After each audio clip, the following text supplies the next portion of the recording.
What's going on, guys? Welcome back to the channel and welcome to episode 15 of building a clone base. Now, if you guys have been following along for the last month or so, you would have seen that I've got a ton of work done on not only the base itself, getting some lighting in and a roof, but I also got a market built up and a little town square area, and I worked on a cantina which turned out really nice and I'm really happy with. In last week's update, I shift focus a bit and focused on developing the terrain. I really wanted to pack in as much botanical and foliage pieces as I can into these green areas, and I didn't get anywhere close to being done, so we are going to be completing that today. But first we need to build Cut LaQuain's farmhouse. Now, just as a recap, I want the farmhouse and this whole storyline over here to pay some homage and tribute to this story arc within the Clone Wars TV series. It's not necessarily going to be part of the storyline within the MOC itself, it's just more of an Easter egg that I want to include, but I think it'd be really cool to try building this. And once again, I'm not going to be able to recreate exactly to scale the house, but I'm going to try my best to color match things and just be creative and come up with something that would be recognizable. So I had to scrounge my parts bins to come up with this little bit of tan and nougat pieces, and I do have a lot of plate that I'm going to be mixing in, but I just tried to find a little bit of masonry brick to add some really cool texture and details to this. I also think it's worth addressing that Ayla Secura is in place of Cut LaQuain's Twi'lek wife. LEGO hasn't released a purple Twi'lek, so this is as good as it's getting, and I don't really want to go a custom route. I think that's good enough just to pay some tribute, and it's sort of like an Easter egg anyways. But now that I got that foundation to the walls of the farmhouse, I just want to continue building up the path outside, and then I can continue once again building up those foundational walls. And this is the first time I've built just using stacks of plates and masonry brick, and I really like the texture and detail it adds. I also was able to add a little canopy and a bunch of snot bricks on the side so I can add some cool vegetation and details afterwards. With the walls now complete, I can think about adding a roof, and I'm just tiling it off here with some dark tan tile and then having a few jumper plates so I can tack down a modular roof. And this is very simply built just using light and dark tan plate in different shapes and sizes, and then I got some tile on there just to finish it off a little bit. I'm going to be adding some more detail to the roof in a second, but this is just a look at how it attaches. Very simple, and I think it really does the trick and cleans this build up nicely. And for the roof greebling, I was originally going to put some generators or something Star Wars-esque, but when you look at Cut LaQuain's farmhouse in the clips from the Bad Batch and the Clone Wars, it's just very simple and there's not a whole lot of electronics, so just went with a few slopes and really kept it simple and plain. I think it looks really good. Now, off camera, I worked on some inside details on the farmhouse here, and I think they turned out really nice. We've got a table and some chairs, Cut LaQuain enjoying some food and drink at the table, and his wife cooking something in the kitchen. We've got a pot with some flames coming out and a lantern, and then my favorite detail of all is the binoculars hanging by the door frame, which is just like you see in the Clone Wars episode. Now, of course, because it's a farm, we need some farm equipment, so I built up this little cart that he can chauffeur some crops around in, and I also got a workbench with some tools over on the left here, and I think it's looking pretty good. I'm really happy with it so far, but we need to add all of the foliage around the crops still.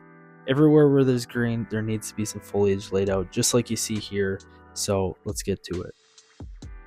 So I grabbed my cup of leftover leaf and grass pieces from last week, and I got to work covering up this area around the pink crops. Now, although it looks really satisfying coming together, and trust me, it is, but it is very time consuming just because of the way these pieces mesh together. It's really hard to blanket these areas as densely as I am, so it's just super time consuming. Just this area here took about an hour to do, but it's well worth the effort in the end. I think it looks really nice. Now I'm going to be continuing on the other side of the path in the farm area here, but I'm running out of all these leaf and grass pieces, so I need to hit my parts bin and make some more of them. And once again, all I'm doing is just taking a leaf piece, adding a grass piece, and just creating different variations of this and I need to make hundreds of those. And spoiler alert, this was session 2 out of 6 times that I made a big pile like this and put it on the mock. That's just how much foliage this mock is eating up. It's honestly incredible.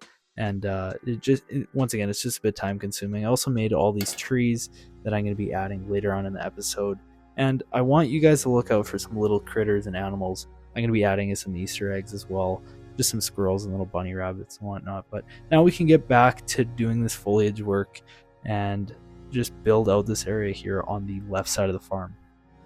In the following time lapses, you might notice that I take the lavender tree limbs off of each tree once I get around it, just because if you've worked with Lego and very flimsy trees like this, you'll know you inadvertently hit the branches off constantly. So you might notice that as I'm going around each tree, I take the branches off and I rebuild them, and it actually worked out for the better because I think I rebuilt them just a lot better looking in a second go around.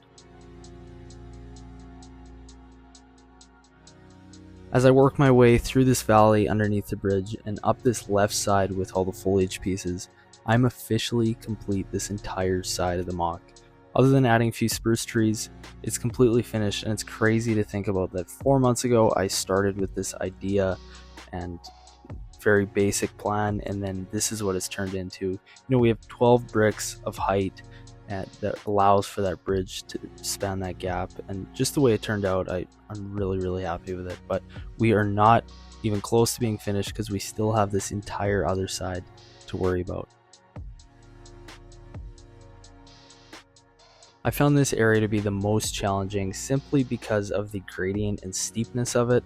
There was a lot less studs to work with, and once again, I wanted every area to look really packed full of foliage, and it's hard when you have less studs and more exposed brick, but I tried my best, and this is how it ended up turning out.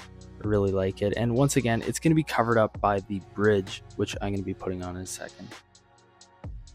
One thing I'm really glad I did was make the bridge modular, because it just made it so convenient to work on this area. But now I got the bridge back in place, I can finally add our spruce trees, which I have about 20 of them built up. They're just that overturned grass piece once again, and I'm just going to add them sporadically in the most natural spots that I see fit. And here is a look at the complete mock.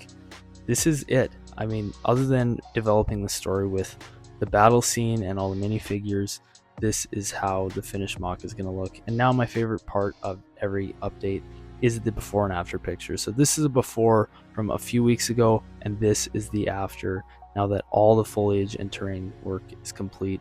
And here's another close-up of the bridge area. Once again, it was very barren and blocky, and now we got all these wonderful trees and plant pieces in there. It just totally brings the thing to life. This has been by far my most productive weekly update on this channel.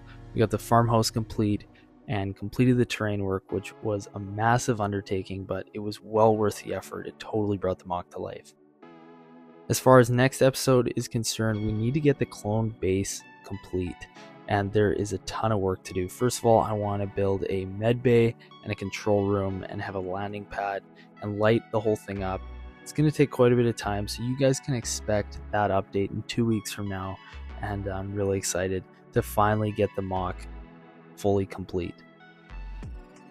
On that note, that's going to wrap up episode 15 for us today.